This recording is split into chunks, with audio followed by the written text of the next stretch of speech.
Hello दोस्तों, SR centre 2.0 YouTube channel में आपका स्वागत है। आज हम लोग विनोबा भावे यूनिवर्सिटी का political science semester 6 major paper 12 का इम्पोर्टेंट क्वेश्चन देखने जा रहे हैं, जो कुछ लोगों ने पिछले वीडियो के कमेंट बॉक्स में कमेंट किए थे इस क्वेश्चन को लेकर। इसलिए इस क्वेश्चन को आज अपलोड कर रहे हैं, हम इस पर वीडियो बना रहे हैं।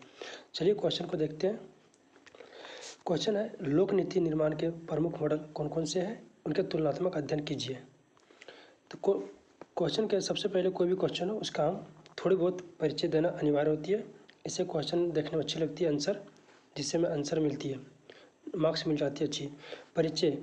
लोक नीति आधुनिक लोकतांत्रिक प्रशासन का मूल आधार है, जिसमें किसी भी देश की सरकारें अपने नागरिकों की आवश्यकताओं और आकांक्षाओं और समस्याओं को सुलझाने के लिए निर्णय, कार्यक्रम, योजना तथा कानून को लागू करते हैं। ये सभी लोक नीति के दायरे में आते हैं। अर्थात इसके परिचय में हम बोल सकते हैं कि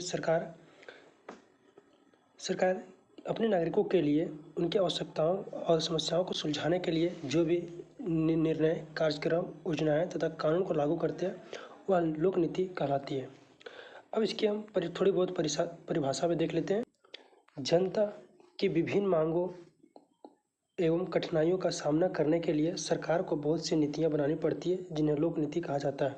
अर्थात साधारण शब्दों में कहा जाए तो जनता के कल्याण के लिए सरकार के द्वारा बनाई गई नीतियों को ही लोक नीति कहा जाता है। ये रहा हमारा लोक नीति के परिचय और परिभाषा। अब हम लोक नीति की मॉडल सिद्धांतों को देखते हैं। तो चलिए लोक नीति के प्रमुख मॉडल को देखते हैं, जो कि क्वेश्चन का मेन डिमांड यही है, इसके ऊपर फोकस करते हैं। लोक नीति निर्माण के कई प्रमुख मॉडल हैं, जिनके मुख्य उद्देश्य नीति का प्रक्रिया को समझाना, विश्लेषण करना तथा व्याख्या करना है। इसके प्रमुख मॉडल इस प्रकार से है। पहला प्रमुख मॉडल है प्रक्रिया मॉडल। इस मॉडल के अंदर नीति निर्माण की राजनीतिक गतिविधियां के प्रतिरूप होते हैं। इसमें नीति निर्माण की प्रक्रिया को जांच की जाती है। इसके कई चरण होते हैं, जैसे समस्या की पहचान करना, कार्यसूची तैयार करना, नीति निर्माण और नीति कार्यान्वयन और नीति के मूल्यांकन करना। अर्थात इसमें नीति की निर्माण की प्रक्रिया की जांच की जाती है। इसके चरण होते हैं, जैसे नीति की समस्या की पहचान की जाती है, इसकी कार्यसूची की स्थापना की जाती है, नीति निर्माण की जाती है, अंत में नीति को लागू किया जाता है और नीति का मूल्यांकन भी किया जाता है। दूसरी इसकी प्रमुख मॉडल है संस्थागत मॉडल। इस मॉडल में लोक नीतियों को सरकार संस्थानों से जोड़कर देखा जाता है। इसमें यह मानता है कि लोक नीति वही होती है जिसे विधि द्वारा सरकारी संस्थानों ने बनाया और लागू किया है। इस मॉडल के अंतर्गत सभी राजनीतिक संस्थानों जैसे राष्ट्रपति, विधायिका, कार्यपालिका और न्यायपालिका आदि नीति के निर्माण और क्रियान्वयन की जिम्मेदारी होती है। तीसरी प्रमुख सिद्धांत होती है अभिजात वर्ग का मॉडल। इस मॉडल में लोक नीति अभिजात वर्ग की प्राथमिकता दी जाती है। अभिजात वर्ग यानी कि पिछड़े वर्ग, जो गरीब होती है, जो पिछड़ी होती है, जिन पर सरकार ध्यान नहीं देती है, वो नीति बनाते समय इस अभिजात वर्गों को विशेष ध्यान दी जाती है। तो वही यहाँ पे लिखा हुआ है, यह मॉडल अभिजात वर्गों के हितों और लक्ष्यों को ध्यान दी जाती है। चौथी मॉडल समूह मॉडल। इस मॉडल के तहत लोक नीति समूह संघर्ष का परिणाम होती है, यानी समूह का संघर्ष होती है तभी वह समूह मॉडल बनाता है।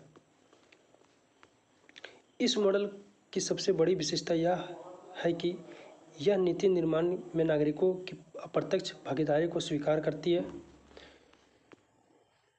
और यह मॉडल समूह के बीच संघर्षों को समाप्त करके नीति लाने का प्रयास करती है। पश्चिमी मॉडल यह नखाबों का मॉडल।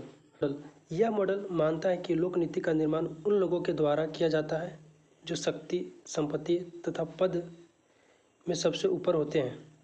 अर्थात इसमें कह सकते हैं कि इस लोक नीति के निर्माण में उन लोगों के द्वारा किया जाता है जो शक्ति, संपत्ति और पद में सबसे ऊपर होते हैं, वो इस मॉडल के अंतर्गत आते हैं। इस मॉडल में कहा गया है कि भले ही देश में लोकतंत्र हो, परंतु वास्तविक निर्णय सीमित वर्ग ही करता है।